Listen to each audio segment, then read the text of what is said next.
Amém. Que o Senhor Jesus receba toda a adoração deste momento, irmãos. Nós batemos palmas e as palmas não são para pessoas. Eu creio que isso deve estar muito presente na cabeça de cada um de nós. Este momento não é um momento de show, é um momento de culto ao Rei dos Reis e ao Senhor dos Senhores. E todas as vezes que o nosso coração se encanta diante de Deus, podemos adorá-lo com as nossas vozes, podemos adorá-lo com as nossas palmas, mas isso tem que ser parte da nossa consciência daquilo que nós estamos fazendo perante o Senhor, Deus dos Exércitos. Eu quero convidar toda a igreja a abrir a palavra de Deus no Evangelho de Marcos, no capítulo 3, dentro do tema deste mês, discípulos que estão fazendo discípulos. Nós estamos tentando, nesses 2 primeiros domingos em que estamos falando deste tema, definir ou redefinir alguns destes termos. O que é ser um discípulo, o que é ser um discipulador. Evangelho de Marcos, capítulo 3, leremos do verso 13 até o verso 18, perdão, até o verso 19. Marcos, capítulo 3, do verso 13 ao verso 19. O texto falando sobre Jesus narra o seguinte acontecimento: depois subiu Jesus ao monte e chamou os que ele mesmo quis, e vieram para junto dele. Então designou 12 para o quê? Para que estivessem com ele, e para os enviar a pregar e a exercer autoridade de expelir demônios. Eis os 12 que designou: Simão, a quem acrescentou o nome de Pedro, Tiago, filho de Zebedeu, João, seu irmão, aos quais deu o nome de Boanerges, que quer dizer filhos do trovão, André, Filipe, Bartolomeu, Mateus, Tomé, Tiago, filho de Alfeu, Tadeu, Simão o Zelote e Judas Iscariotes, que foi quem o traiu. Eu queria, antes de começar a minha meditação, pedir perdão aos irmãos que estão ali no mezanino, na galeria. Nós tivemos um problema elétrico, então os irmãos estão um pouco no escuro, não é? E nos perdoem por isso, por favor. Quando pensamos acerca do que significa ser um discípulo de Cristo, temos que ter muito bem definido dentro de nós quais são as implicações dessa definição. E nada me parece mais claro, mais convincente do que o apelo de Jesus aos homens para que venham a Ele. Mateus 11, 28, você conhece: vinde a mim, todos os que estáis cansados e sobrecarregados, e eu vos aliviarei. Quando Jesus se aproxima desses discípulos, ele diz: venham a mim. Então, no primeiro momento, o discípulo é aquele que vai a Cristo. Jesus não diz: vão a uma igreja, vão a um grupo sectário, vão a algum tipo de lugar, a uma religião, a este ou aquele grupo, a este ou aquele lugar. E Jesus também não diz, pelo menos prioritariamente, ele não diz: façam isso ou façam aquilo. Justamente para que a ordem de todas as coisas fosse evidenciada e claramente conhecida. Há uma prioridade no reino de Deus. E a prioridade é: você começa a sua carreira vindo a Cristo.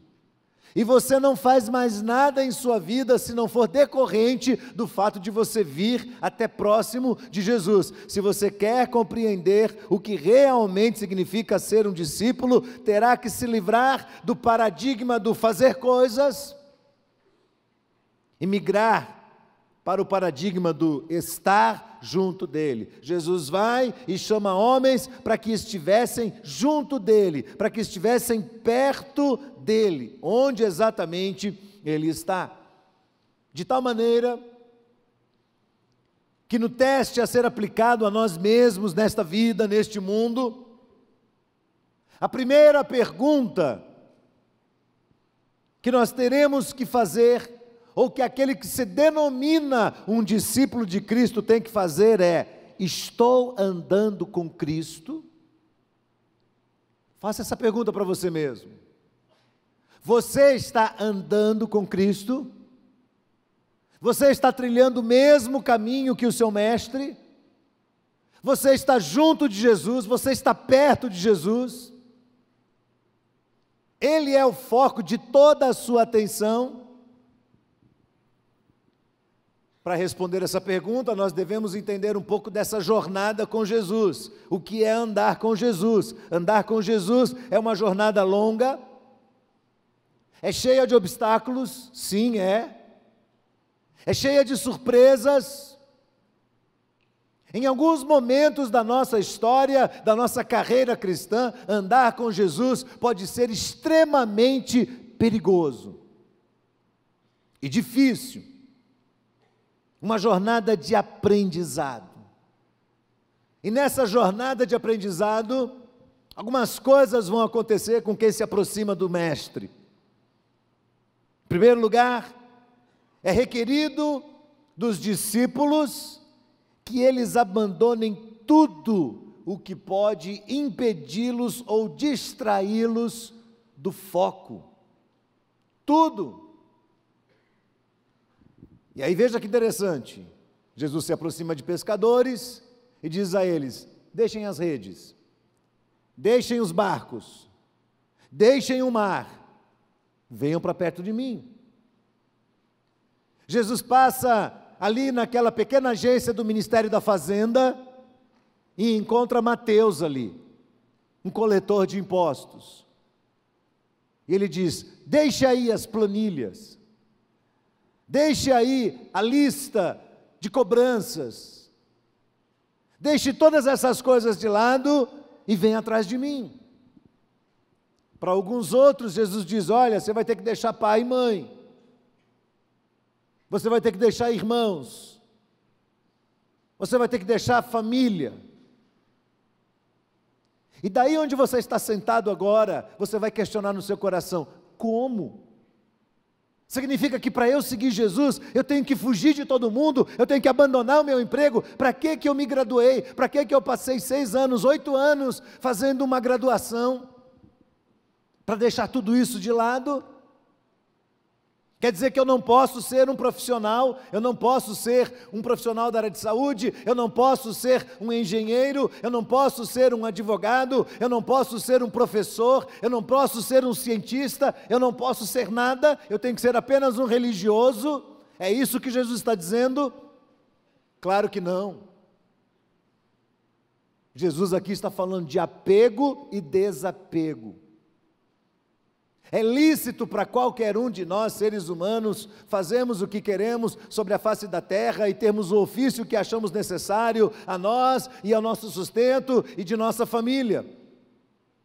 A questão é, na nossa relação com Cristo, estas coisas atrapalham?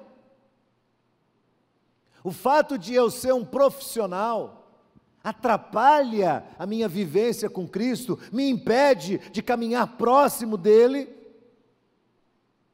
Se me impede, eu tenho que dosar as coisas. Porque eu posso ser um profissional neste mundo, mas eu o serei temporariamente, mas ao lado de Cristo Jesus, a proposta dEle é que eu viva com Ele eternamente. Há uma diferença, e é o reino de Deus que está em jogo. É interessante que as pessoas que compreenderam isso, acabaram se tornando melhores profissionais, acabaram se tornando pessoas muito mais eficazes neste mundo tão carente de pessoas que saibam o que estão fazendo, porque elas compreenderam a prioridade é andar ao lado de Jesus e não se distrair. Segundo lugar, é requerido dos discípulos, ou é proposto a eles, a morte de si mesmos, a morte do seu próprio eu. Quem quer ser meu discípulo, negue-se a si mesmo, tome a sua cruz, siga-me. João 12, 24, Jesus diz: se o grão de trigo caindo na terra, primeiro não morrer, fica ele só. Mas se morrer, então ele dará muito fruto. Do que é que ele está falando? Preste atenção na palavra de Jesus, porque Ele é presciente, soberano, conhecedor de todas as coisas, e Ele sabe que o maior obstáculo que pode nos impedir de ser discípulos de verdade, não está fora de nós. Os maiores obstáculos não estão ao redor de nós, vindo de fora para dentro. Esses obstáculos estão dentro de nós, estão dentro do nosso próprio coração. Nós somos o nosso maior inimigo. A maior dificuldade para você andar junto com Cristo está dentro de você. Não é culpa de sua família, não é a agenda lotada, não são os problemas externos, não são os familiares doentes, não são as dívidas, não é nada disso. O que nos impede de caminhar lado a lado com Jesus, por vezes, está dentro de nós. Então Jesus chama aqueles homens para viverem com Ele, para caminharem com Ele. E sabe, desde o início, Jesus foi muito sincero ao declarar que o caminho, essa trajetória, seria uma trajetória dura, seria uma trajetória difícil. Não queira seguir a Cristo porque você quer facilidades. Seguir a Cristo não é seguir pela trajetória das facilidades. E por isso será requerido desse discípulo que ele tenha, primeiro, uma fé viva. Segundo, que ele tenha uma entrega confiante, que nós chamamos de rendição. E terceiro, que ele tenha uma paciência longa, resistente, resiliente.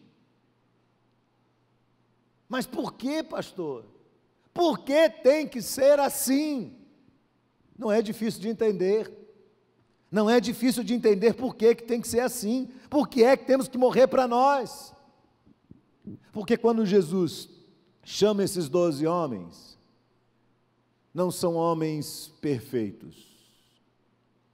Os batistas, quando querem ordenar alguém ao ministério, chamam este candidato, colocam ele dentro de uma sala, juntam ali 10 ou 15 pastores, e aquele camarada passa por uma sabatina, que vai em várias áreas do seu conhecimento, as questões teológicas, as questões eclesiológicas relacionadas à igreja, as questões familiares, as questões éticas, e ele passa por uma sabatina gigante, e no final este concílio vai determinar se este homem vai ou não assumir o ministério pastoral.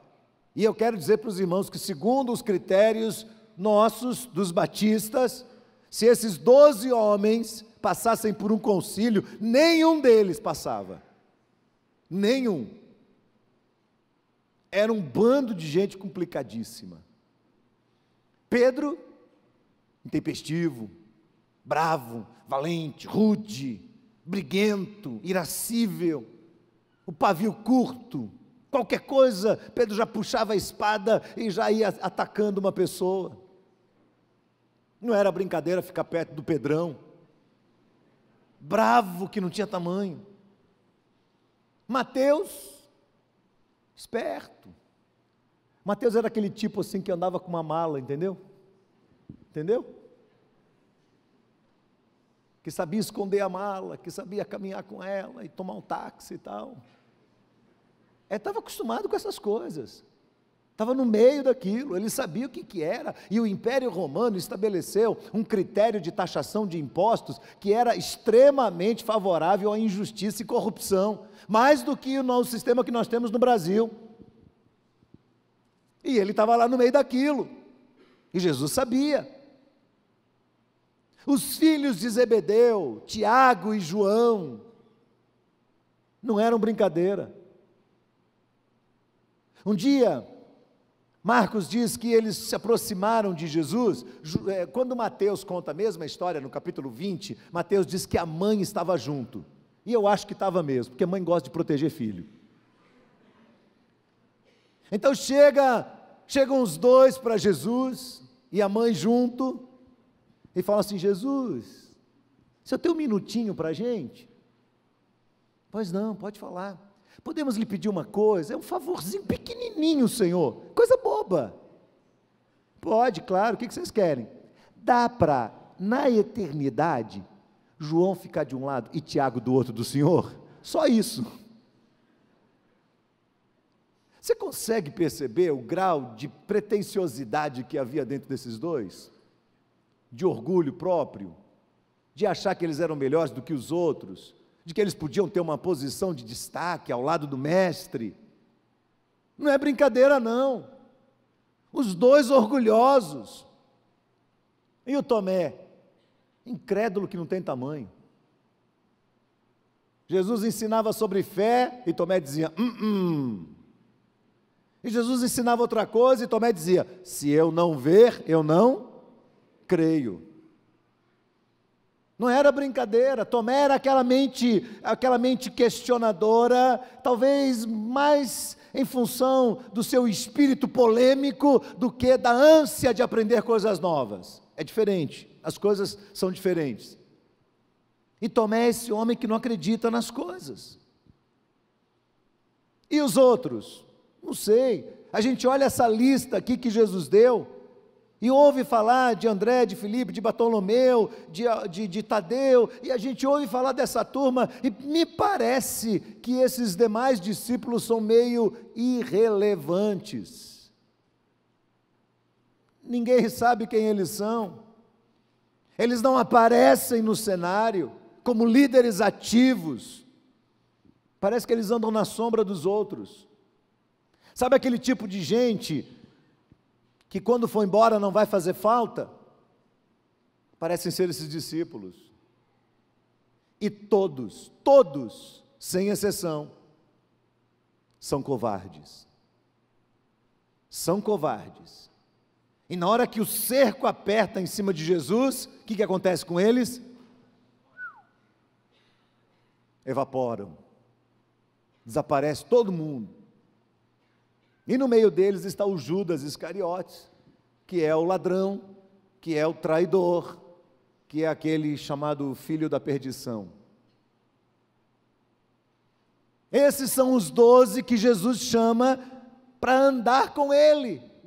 Não é à toa que quiseram perseguir Jesus e matar Jesus, porque olha o tipo de discípulo que ele escolhe. O Senhor chega aqui em Jerusalém. Nós temos em Jerusalém uma religião histórica, muito bem fundamentada na lei de Moisés, no nosso pai Abraão, e o Senhor chega aqui e diz que o Senhor é o Messias. Quem são seus seguidores? Está aqui a lista deles, eu vou dizer para você, Simão Pedro, Tiago, João, Filipe, Bartolomeu, Mateus.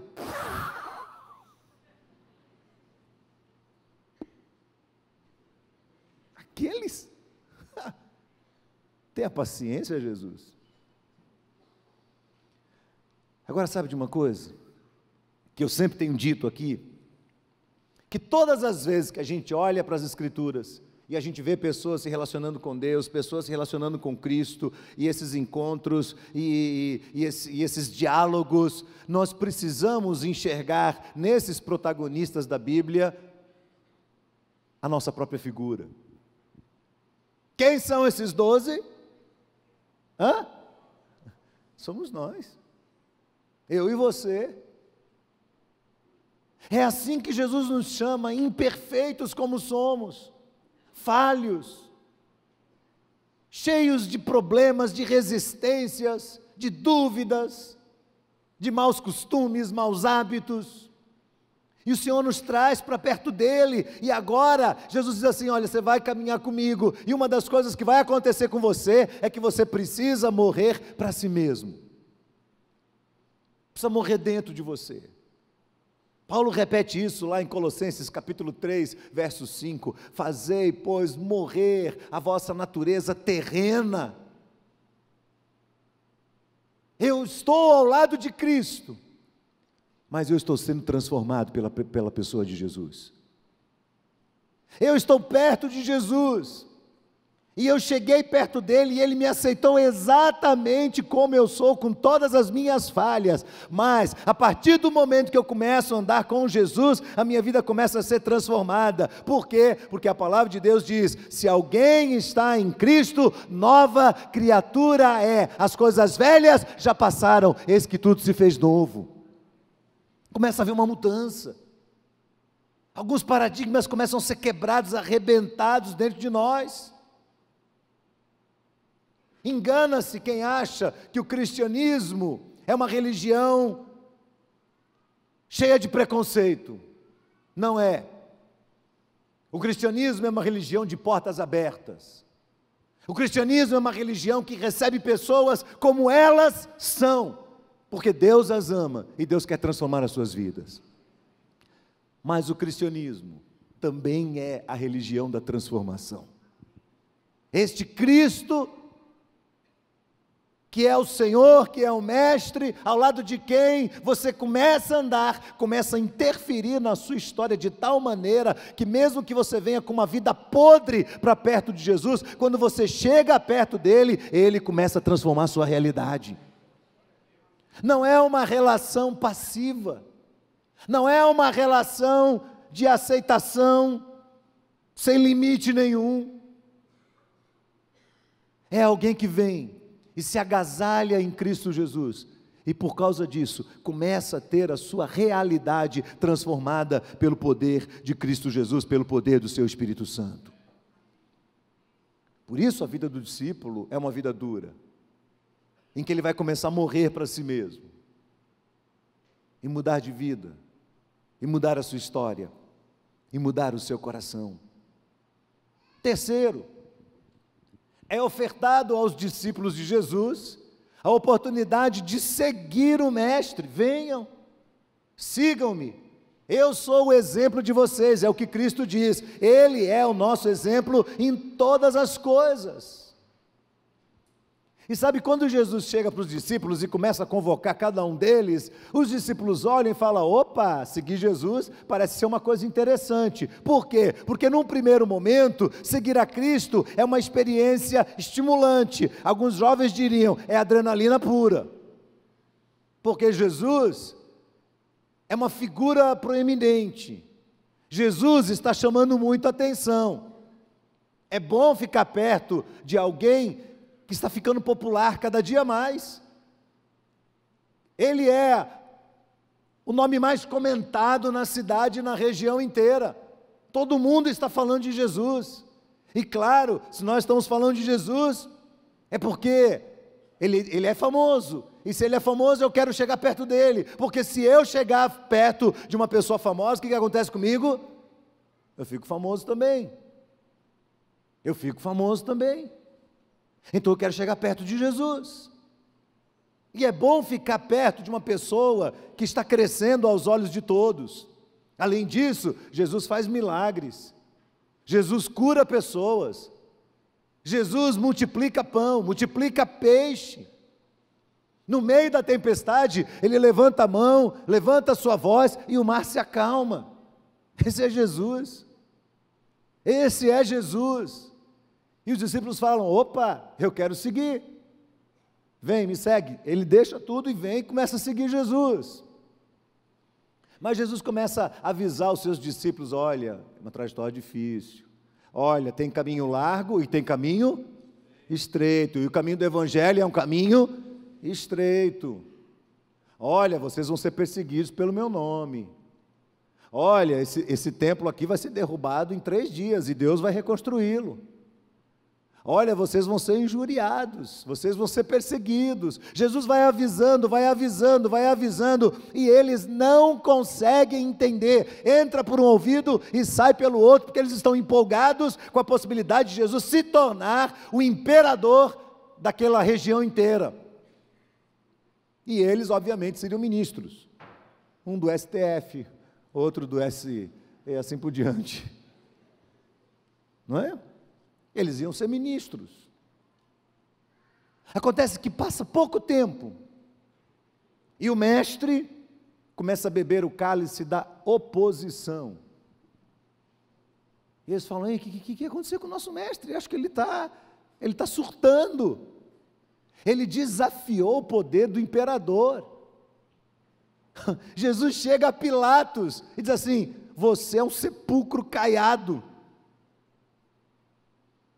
E os discípulos: Jesus, não é politicamente correto o senhor dizer isso. E Jesus vai aos capitães do templo, aos principais dos sacerdotes, e os desafia diante de tanta coisa errada que eles estavam fazendo. Então Jesus bebe o cálice da inveja, e eles querem persegui-lo, querem matá-lo.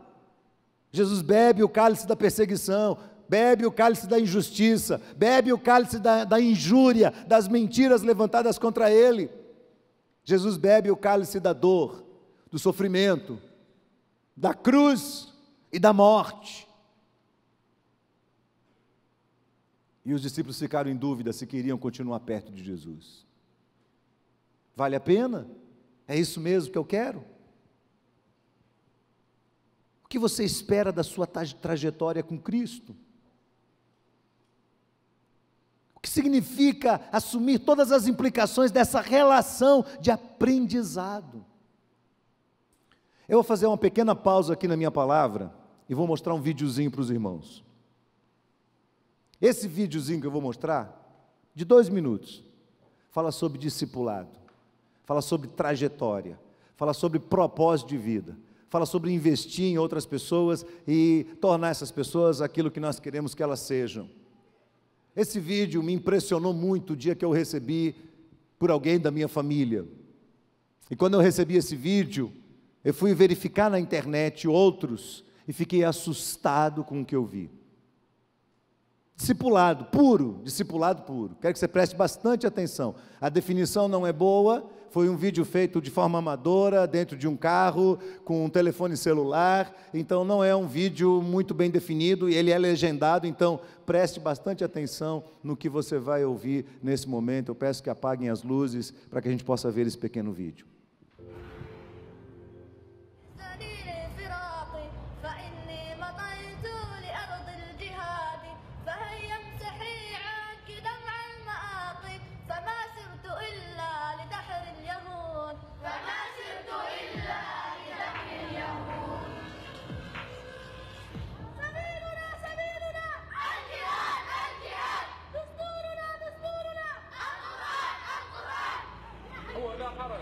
نحن لا نتحرج أن نحن ننتمي لتنظيم القاعدة، بالعكس وهذا شرف كبير لنا، ومشايخنا مثل الشيخ أسامة بن لادن رحمه الله عز وجل، كل هؤلاء المشايخ هم قدوتنا.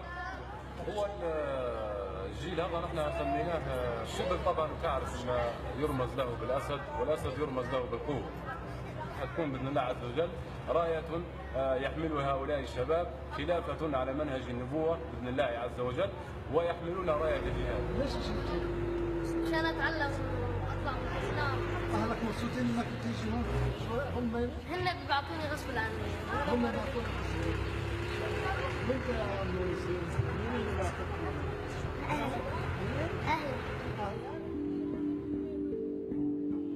انت بالنسبه للمعهد بتجد انه تستفيد من ناحيه الفائده شو يعني؟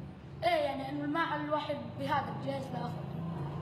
وبنفس الوقت يعني المدرسة مشان الواحد ما يضيع المستقبل بيدرس فيها، فالواحد بفكر لقدام. يعني مثلا الشيخ أسامة بن لادن مثل أبي، يعني أنه يعني أرغب بالأمريكان وقاتل الأمريكان وهيك فشو يعني أبي إن شاء الله تعالى رح يصير نفسه إن شاء الله تعالى، وأنا إن شاء الله تعالى بصير نفس ابنه.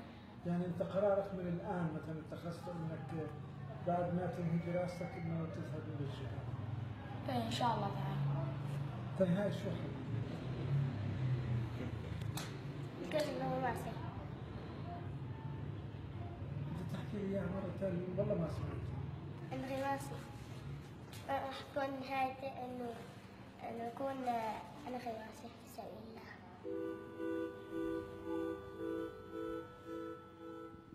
O que você acha sobre isso? Qual a sua perspectiva de vida? O que você quer do seu futuro? Quero ser um lutador suicida. Quero morrer por amor a Alá. Quero seguir o caminho de Bin Laden, quero seguir o caminho do filho dele. Isso é discipulado. Isso são pessoas definindo sua trajetória, seguindo alguém, seguindo um líder, e se comprometendo de tal maneira com esse líder, que eles estão prontos a pagar o preço que tiver que pagar. Queridos, quando nós dizemos que vamos andar lado a lado com Jesus, é necessário saber as implicações do preço de andar ao lado de Cristo. O que é que você espera da sua trajetória com Jesus? Porque seguir a Cristo significa assumir todas as implicações dessa relação de aprendizado, de discipulado. E andando lado a lado com Cristo, nós vamos ter dias muito bons, dias de provisão, dias de cura, mas também vamos ter dias nebulosos, difíceis, de medo, de incerteza, de insegurança, de sofrimento. Pedro diz na sua carta, capítulo 4, verso 14, ora, se pelo nome de Cristo sois vituperados, envergonhados, bem-aventurados sois, porque sobre vós repousa esta bênção de serdes como Ele, de seres parecido com eles no seu sofrimento. Eu fico questionando se a fé dos cristãos é uma fé verdadeira. Eu fico questionando até que ponto nós queremos ir, onde nós podemos ir, por amor a Jesus. O Estado Islâmico, Al-Qaeda e tantos outros movimentos por aí, terroristas, estão invadindo países como a Síria, indo nas cidades mais miseráveis e retirando esses meninos de casa e trabalhando a cabeça deles, e ensinando e dando a meninos tão pequenos uma convicção tão sólida do que eles vão fazer daqui a um tempo. Eu olho para esses meninos e fico pensando como é que nós criamos nossos filhos, cheios de aparatos eletrônicos, cheios de todo tipo de cuidado, e às vezes ensinamos tão pouco a palavra de Deus aos nossos filhos, eles não são capazes de repetir um texto sagrado, porque nós nos preocupamos muito mais em que eles ficassem entretidos com alguma coisa, para não nos perturbarem na nossa trajetória tão corrida. Eu estou falando aqui para os pais e trazendo um peso de culpa para vocês. Deus abençoe você com esse peso de culpa no coração. Quando você sai de casa de manhã, de tarde, de noite, seu filho fica sozinho, com uma babá, com a televisão, com um tablet na mão, tendo acesso a qualquer coisa, e nós não discipulamos nossos filhos corretamente. Discipulado é isso, é enveredar por este caminho e seguir o Mestre em tudo aquilo que acontecer. Em quarto lugar, os discípulos são designados, enviados por Cristo. Primeiro eles vêm para perto dele e depois são designados a ir para ensinar outras pessoas e para libertar pessoas das opressões malignas que estão sobre elas. Então há um tom de relevância na vida desta pessoa que se aproximou de Cristo. E não é uma pessoa qualquer, é alguém que vem para poder fazer diferença no mundo. Então, se você conhece a Cristo, você é um discípulo de Jesus, saiba disso. Não é possível ser discípulo e pular essa etapa tão importante da ordem de Jesus, porque há uma grande tendência dos cristãos de acharem que discipulado é coisa do ministério especial da igreja, é coisa de missionário, é coisa de pastor, é coisa de obreiro. Não, não é. Mas como é que eu posso ensinar alguém e cuidar de alguém e tornar alguém um discípulo de Jesus se eu nunca fiz um seminário? Eu queria dizer para você, o movimento contrário disso é o seguinte: eu fiz seminário e não aprendi a fazer discípulos no seminário. Sabe como é que você aprende a fazer discípulos? Fazendo. No meu segundo ministério, eu morava numa vila de pescadores chamada Pedrinhas. E eu estava com essa consciência muito clara. Eu tinha acabado de ler o livro de Juan Carlos Ortiz, O Discípulo. Muito impressionado, muito impactado com tudo que eu tinha lido naquele livro.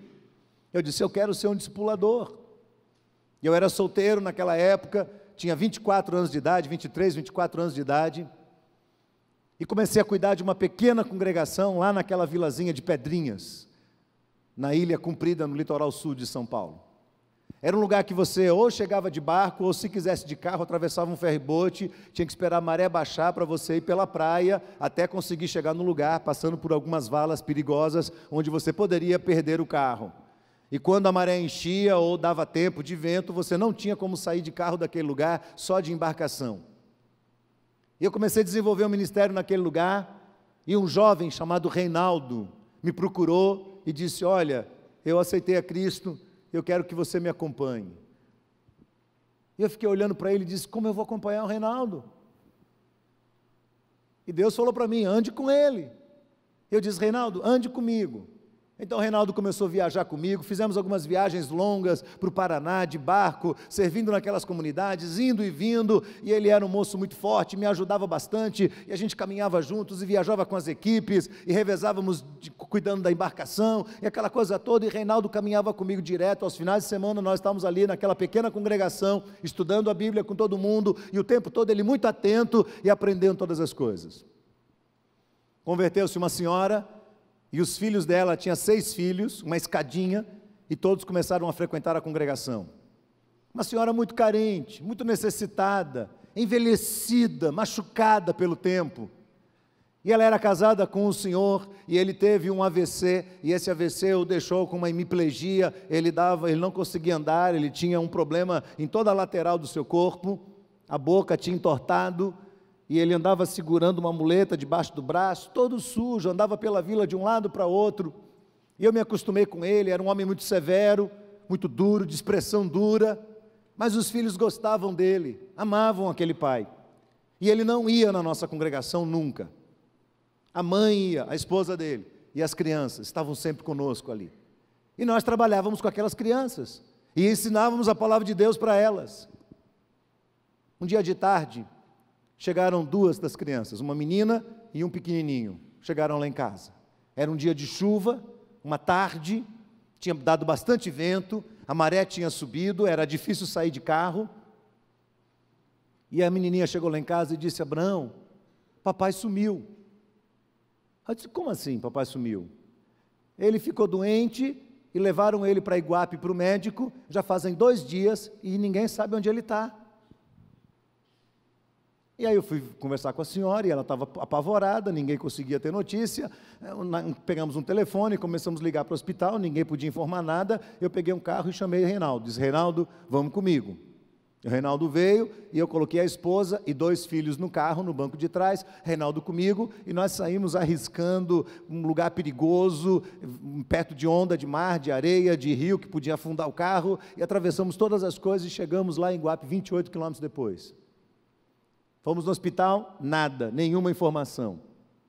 Mas ele veio aqui para ser atendido, procuraram, olhar, não está aqui.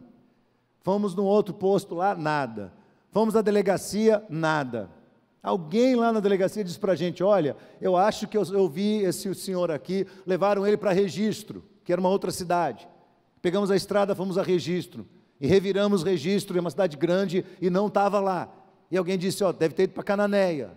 E fomos para Cananéia. Cheguei em Cananéia, fui na Santa Casa, lá no hospitalzinho, nada. Fui à delegacia, nada. Continuamos procurando, de repente encontrei um agente funerário. Ele disse, vocês estão procurando um senhor? Eu vi você falando lá na delegacia. Eu disse, Você já foi no cemitério? Eu disse, não. Então vá lá, porque tem um corpo lá. Aí eu fui ao cemitério, parei o carro em frente ao cemitério, olhei, cemitério pequeno do interior, um corredor, a capelinha, eu olhei e vi que tinha um corpo lá. E disse à família, por favor, fiquem aqui no carro, não saiam daqui. Estava chovendo, eu disse, fiquem aqui. Reinaldo, vamos comigo. Reinaldo disse, eu? Eu disse, você tem que ir comigo, eu e você, vamos embora. E fomos. Entramos, quando chegamos naquela capelinha, a cena foi aterrorizante. O homem tinha morrido há quase 2 dias, era ele. Secreção e sangue pelos ouvidos, pelo nariz, pela boca, o corpo todo encharcado de sangue. Ele estava numa situação deplorável, assustadora. Num daqueles caixões que o INSS fornece para a família pobre, que é uma armaçãozinha de madeirinha, dessas caixas de fruta, com plástico. Todo quebrado, que chegaram ali, jogaram ele e foram embora. Quando eu vi aquele homem, eu falei, meu Deus do céu, essas crianças não podem ver esse pai desse jeito. Sabe quando você olha para um lado, olha para o outro, não tem ninguém? Aí eu comecei a procurar na minha cabeça, qual foi a aula do seminário que ensinava o que a gente faz numa hora dessa? Como é que a gente cuida de um morto? O que a gente faz agora? Fiquei aqui, nada, o meu HD ficou rodando assim, rodando, e diz assim, não há resposta para a sua pergunta. Eu disse, Reinaldo, vamos lavar o homem. Nós? Eu disse, você está vendo mais alguém aqui? É eu e você. Aí eu saí e falei para ele, fecha a porta, não deixa a família entrar. Fui no carro, disse a eles, olha, é o papai de vocês que está aí. Aí eles começaram a chorar, disse, não saiam do carro, por favor. A senhora trouxe roupa? Ela disse, trouxe. Me deu uma roupa dele. Eu fui à farmácia, não sabia o que eu comprava. Eu comprei álcool, comprei formol, comprei pano, bandagem, algodão. O que você imaginar, eu comprei. E o cara falou, você vai fazer o quê? Eu disse, vou cuidar de um morto. E peguei aquilo tudo e levei para lá. E entramos e tiramos aquele homem daquele caixão. Começamos a lavar ele, limpar ele todo, tiramos aquela roupa suja de sangue, juntamos com aquele caixão velho, jogamos lá no fundo do cemitério, tinha outro caixãozinho assim, graças a Deus, em pé na parede, pegamos outro, colocamos ali, fomos limpando aquele homem, e vestimos a calça nele. Quando foi para vestir a camisa, a mulher deu uma camisa polo. A camisa polo não tem botão, e o homem estava completamente duro, enrijecido, e a gente foi tentar puxar o braço dele e nada. E eu disse, e agora? O que a gente vai fazer? Ele estava assim no chão, eu vim por cima dele, coloquei os 2 pés aqui, a cabeça dele ficou aqui, eu disse, Reinaldo, eu vou pegar os braços, vou encostar meu joelho nele e vou puxar o braço, e você dê um jeito de enfiar essa camisa. Ele disse, é você sim. E aí levantei o braço do homem com toda a força, e aí vestimos aquela camisa, conseguimos enfiar a camisa nele, o braço ficou assim estendido. Agora tem que juntar o braço e colocar o braço de volta, e a gente colocava de volta, o braço voltava, colocava o braço voltava, parecia uma piada, mas não era não, mas um momento triste. Conseguimos ajeitar aquilo, amarramos ali e tal, ajeitamos aquele homem, levantamos, carregamos, colocamos dentro do caixão, ajeitamos todas as coisas, limpo, arrumado, coloquei algodão no nariz, coloquei algodão na boca, no ouvido, fui chamar aquela família. A família entrou, o menino voou em cima do pai, agarrou o pai, meu papai, meu papai, meu papai, meu papai. E ao mesmo tempo que eu chorava, eu estava grato a Deus, porque esse menino não viu o pai no estado que nós vimos. Fui à delegacia, pedi liberação, queria enterrar. Aonde vai enterrar? Em Pedrinhas. Se vira aí. Mas, senhor, meu carro é um carro pequeno, arranje aí, se vira, não tem carro aqui para ir não. Fui atrás de um missionário, o missionário tinha uma picape, trouxemos a picape, carregamos aquele caixão, colocamos na picape, liguei lá para a vila, pedi que fosse um barco lá para a ponte, nós vamos levar até a ponte de Cananéia, e lá descemos o barranco todo com aquele caixão na mão, eu e Reinaldo, e colocamos dentro do barco, e seguimos a viagem de volta para Pedrinhas. Quando chegamos em Pedrinhas, a vila inteira estava na praia esperando a gente chegar. Chegamos com o corpo, as pessoas carregaram, levaram para a casa dele, os outros filhos começaram a chorar. E nesses lugares o povo tem um negócio de bebê morto. Você sabe o que é bebê morto? É assim, passa a noite toda, todo mundo em volta do caixão, virando cachaça para dentro. E aí todo mundo começou, já estava lá aquele monte de pinga, e todo mundo começou a beber, eu fiquei dando suporte à família, oramos com a mãe, ficamos ali com os filhos, até mais ou menos umas 2 horas da manhã, vencido pelo cansaço, eu disse, Reinaldo, eu vou para casa dormir, você tem que dormir também. O que é que a gente vai fazer amanhã? Eu disse, quando amanhecer o dia, a gente vai enterrar. E aí fui para casa, dormi um pouco, quando foi 5h30, eu levantei, já estava clareando o dia, eu voltei para lá, Reinaldo já estava lá comigo, eu disse, e agora? Vamos lá, vamos enterrar. Vamos aonde? No cemitério. Vamos lá olhar o cemitério. Quem é que cuida? Não tem ninguém que cuida. Quem é que cava a cova? Não tem ninguém que cava. A minha cabeça assim, qual foi a aula do seminário que a gente aprende a cavar cova?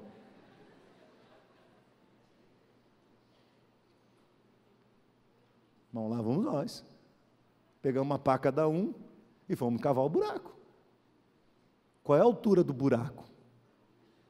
Não sei, dizem que é 7 palmos. Então vamos medir 7 palmos e vamos cavar esse negócio aí. Começamos a cavar, encontramos o espaço ali e cavamos aquele buraco e deixamos tudo ali e voltamos para casa, todo mundo bêbado. Pegamos aquele homem, levamos até lá, colocamos naquele buraco, enterramos, colocamos as flores e demos por encerrada a cerimônia. 2 dias depois, Reinaldo desapareceu. 2 dias depois ele me procurou, disse: rapaz, faz 2 noites que eu não consigo dormir, só pensando naquele homem, só pensando naquela situação. Eu disse: são as implicações do discipulado, são as implicações do trazer alguém para perto, são as implicações do pregar o Evangelho. Não adianta você pregar o Evangelho e virar as costas para as pessoas, tem que trazer para perto, tem que caminhar com você. E ele era o meu discípulo naquele momento, mas aquelas crianças também eram meus discípulos, e eu tinha que cuidar deles, e aquela esposa também era minha discípula, e não era justo que ela visse o marido dela no estado que nós vimos. Então você tem que ir, tem que fazer as coisas. E tem que caminhar. Eu vou dizer para você com toda a minha sinceridade, eu não estou dizendo isso aqui para me exaltar, para dizer que eu sou um bom discipulador, não, eu sofro muito com isso.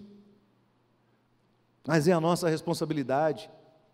A pergunta que eu penso que nós temos que fazer é: quem nos segue? Quem está tendo a sua vida transformada pelo nosso modelo de vida? Porque se você é um cristão, se você se diz discípulo de Jesus, e ninguém olha para você, ninguém destaca o seu modelo de vida, alguma coisa de errado há com sua concepção do que é ser discípulo. Se sou discípulo de Cristo, eu tenho que ter um seguidor. Se digo que sou discípulo e não tenho seguidor, ou não sou discípulo, ou estou desobedecendo frontalmente a ordem de Jesus. Não tem uma terceira opção. Ou não somos discípulos, ou nós estamos dizendo: não é comigo, não é comigo, e mesmo apesar de ter ouvido tudo que ouvimos no domingo passado, a gente continua dizendo: não é comigo. Às vezes a gente diz isso para a gente mesmo: não é comigo, Abraão, não é com você. O pastor pregou, mas não é com você. E a gente esquece a mensagem. Paulo, quando escreve a carta de Coríntios, ele diz, capítulo 11, verso 1: sede meus imitadores, como eu sou de Cristo. Sejam meus imitadores. Olha que coragem. Eu gosto dessa impetuosidade do apóstolo, eu gosto dessa coragem dele, e acho que esse é o nosso desafio. Sejam meus imitadores, como eu sou imitador de Cristo. Porque a gente costuma dizer assim: ei, você precisa conhecer Jesus, viu? Não olhe para mim não, não olhe para mim não, eu sou um problema, eu tenho problemas, eu tenho dificuldades, eu tenho pecados. Não olhe para mim, olhe para Jesus. E as pessoas ficam assim: aonde? Cadê Jesus? Aonde Ele está? Eu não estou achando Jesus. Aonde está Jesus? Jesus está dentro de você por meio do Espírito Santo. Então as pessoas têm que encontrar Jesus em mim e em você. E a gente tem que ter coragem de dizer para ela: me imite, me siga, vem andar comigo. Eu sou um seguidor de Cristo, caminhe comigo, e você também vai ser um discípulo de Jesus. Você tem coragem de fazer isso? Ou vai fugir toda a sua vida, para depois, no fim de todas as coisas, prestar conta diante de Deus e dizer: Senhor, não deu, né? O Senhor viu tantos problemas que eu tinha, tantas decepções que eu sofri com algumas pessoas que eu tentei discipular, tanta gente complicada, uma agenda apertada, contas para pagar. O Senhor lembra das contas, Senhor? Aliás, eu orei para o Senhor nem dinheiro me deu. E o Senhor vai dizer: você não veio para a face da terra para viver uma vida irrelevante. Você é meu discípulo, e eu transformei você numa pessoa capaz de fazer diferença na vida dos outros. Esse é o nosso desafio, irmãos. Eu olho para a Metropolitana hoje e penso, meu Deus do céu, para onde nós vamos? O que é que vai acontecer conosco? Nós temos crescido, louvado seja Deus, Deus tem mandado pessoas para cá, as pessoas têm se convertido por meio dos grupos pequenos, por meio dos cultos, das programações que são feitas, dos encontros de casais, dos encontros de jovens, de outras atividades evangelísticas, as pessoas estão se convertendo e elas estão encontrando nessa igreja um referencial do Evangelho de Cristo Jesus. Louvado seja Deus por isso. Mas quando elas chegam aqui, elas precisam de alguém que fale assim: vem andar comigo, vem caminhar comigo, caminhe junto de mim. Eu sou imperfeito, eu sou fraco, eu também estou aprendendo, mas vem, eu vou ensinar para você o que eu já aprendi. Eu vou caminhar com você, porque, irmãos, esse modelo de igreja, de fazer uma grande concentração, um cultão, não resolve. Porque nós nos esforçamos muito para construir um templo, e aí esse templo não cabe às pessoas que querem vir. E aí a prefeitura diz assim para a gente, como eu vi essa semana numa reunião: para cada vaga de estacionamento que vocês têm, vocês só podem ter 20 assentos no templo. Eu disse, espera aí, deixa eu fazer as contas. Aqui no quintal da igreja deve caber uns 10 carros. 10 vezes 20, 200. A lei orgânica do município está dizendo que a gente só pode ter 200 membros nessa igreja. Pelo que eu saiba, o crescimento da igreja de Jesus não está limitado às leis orgânicas do município. Está sujeito à vontade do Espírito Santo de Deus. E Deus tem mandado pessoas. Então a gente tem que crescer na casa, nos grupos pequenos, nas extensões da igreja. Faz tanto tempo que eu tenho falado isso, tanto tempo aqui, irmãos. Olha, as pessoas dizem, mas eu gosto de vir de manhã e de noite. Tá, vem de manhã aqui e vai de noite ajudar numa das extensões. Pastor, mas lá não tem um coro ágape cantando. Lá não tem uma orquestra maravilhosa dessa. Lá não tem ar-condicionado. Aliás, as 5 extensões da IBAN hoje em Salvador têm ar-condicionado. Se esse é seu problema, está resolvido. Lá não tem ministério infantil, lá não tem um berçário. E o preço de seguir o Evangelho? E o preço de fazer um discípulo? Nós só vamos fazer o que for confortável para nós, nós só vamos fazer o que for adequado às nossas exigências pessoais? Ou vai chegar uma hora que você vai falar assim: Senhor, do jeito que o Senhor quiser, usa a minha vida, Senhor. Do jeito que o Senhor achar, usa a minha vida. Vamos sim, irmãos. Vamos crescer para a glória de Deus. Deus tem mostrado para mim que o nosso grande desafio aqui na cidade de Salvador não é ter uma mega igreja aqui concentrada num lugar só, uma catedral da fé, não é nada disso. É fazer com que essa igreja cresça, e ela forme outra igreja que cresça, e outra que cresça, e outra que cresça, e outra que cresça, e essa cidade, que é a 3ª maior cidade do país, com mais de 4 milhões de pessoas, tenha em todos os seus pontos, em todos os lugares, tenha igrejas fortes, igrejas que têm igrejas que têm uma marca de Cristo sobre si. Mas a gente vai ter que sair do nosso lugar, vamos ter que sair do nosso conforto. A gente tem que olhar para um vídeo desse aqui e chorar, e dizer: como eles estão fazendo discípulos? Que poder está sobre nós? Que discípulos estamos fazendo? Quem está sendo transformado pela nossa vida e pela nossa história? Nós vamos ouvir o último cântico nesse momento, irmãos. O coro vai cantar essa música que fala sobre rendição, que fala sobre um coração derramado diante de Deus. E enquanto o coro estiver cantando, eu quero que você preste bastante atenção, e você, dentro do seu coração, deixe o Espírito Santo de Deus falar com você e completar a obra dele dentro de você, em nome de Jesus.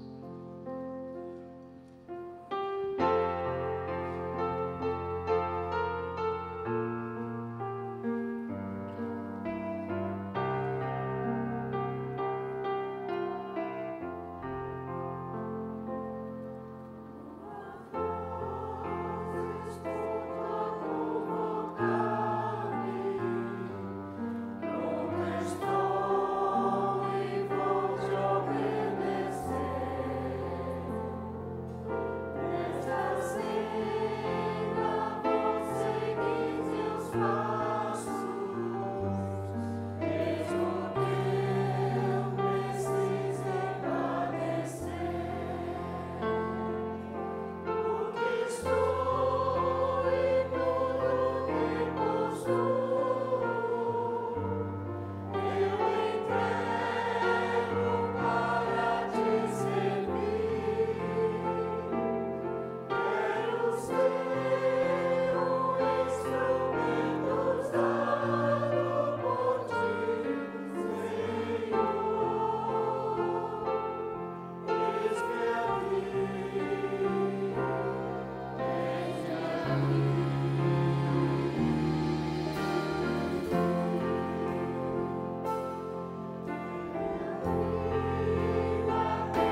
Vamos ficar de pé, meus irmãos.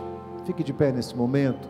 Se essa canção é uma realidade na sua vida, se você fez dessa canção a sua oração, levante sua mão assim para o céu. Levante para o céu e diga: Senhor, o Senhor vai contar comigo. O Senhor vai contar comigo, Senhor. O caminho não vai ser fácil, não. Mas eu vou fugir das facilidades. Eu vou obedecer ao Senhor. Diga isso para Deus. Diga com coragem. Deus quer te usar, querido. Deus quer usar onde você está. Você acha que você chegou onde chegou à toa? Foi Deus que te colocou onde você está. Deus colocou pessoas na sua vida. E essas pessoas precisam ser influenciadas. E Jesus está em você. Tenha coragem de dizer para elas: sejam meus imitadores, porque eu sou imitador de Cristo. Tenha coragem. Diga para Deus: Senhor, não vou fugir disso não. Não vou fugir. Quanto custa? Qual o preço a pagar? Conta comigo, Senhor. Conta comigo. Eu estou pronto a te servir. Amém? Senhor, nós te bendizemos pela tua palavra, Senhor. Ó Deus, como nós somos felizes por ter alcançado Cristo Jesus. Senhor, que grande bênção é os nossos olhos terem sido abertos para enxergarmos a realidade do Evangelho e sermos transformados pela tua presença e pelo poder do teu Espírito que habita no nosso coração. Ó Deus, nós não queremos passar em branco neste mundo, Senhor. Nós não queremos ser irrelevantes. Nessa trajetória lado a lado com o Senhor, nós te pedimos que o Senhor continue transformando a nossa vida. Há tantas coisas dentro de nós que precisam ser vencidas. Há tantos desafios dentro de nós que precisam ser trabalhados e áreas da nossa vida que precisam morrer diante do Senhor. Mas nós te bendizemos porque o Senhor tem prazer em transformar a nossa vida e a nossa história. E a tua palavra diz que se alguém está em Cristo, é nova criatura. Mas, ó Deus, nós te suplicamos que o Senhor continue completando a obra no nosso coração. Nós queremos andar com Jesus, mas queremos também cumprir o nosso papel aqui neste mundo. Queremos ir até as pessoas e ser um instrumento de libertação sobre elas. E se nós vivemos no meio de um povo que é oprimido por hostes do maligno, nós seremos resposta do Senhor a combater estas hostes e a visualizar a liberdade que Cristo Jesus pode dar à vida de cada uma dessas pessoas. Abençoa este lugar, Senhor. Se houver alguém aqui hoje à noite que não entregou seu coração a Cristo, e essa pessoa sabe que o teu Espírito falou com ela, que ela se renda ao Senhor, Pai. Que ninguém ofereça resistência ao teu Evangelho, mas que todos nós aqui sejamos tocados pela tua verdade, pela tua palavra, transformados pelo teu poder e possamos andar e viver em novidade de vida. Que o teu amor, a graça preciosa e infinita de Jesus Cristo, o nosso Senhor e Salvador, o poder do Espírito Santo de Deus, esteja sobre a vida de cada um de nós, para a glória e honra do teu nome. Nós oramos em nome de Jesus. Amém, amém e amém. Antes de você sair, eu vou estar aqui à frente com os demais pastores da igreja, com um grupo de líderes. Se você está aqui hoje e você quer entregar seu coração nas mãos de Cristo, venha falar conosco. Nós queremos orar com você. Deus abençoe a sua vida. Vamos todos em paz. Obrigado, Coro Ágape. Deus abençoe a vida de cada um dos irmãos, em nome de Jesus.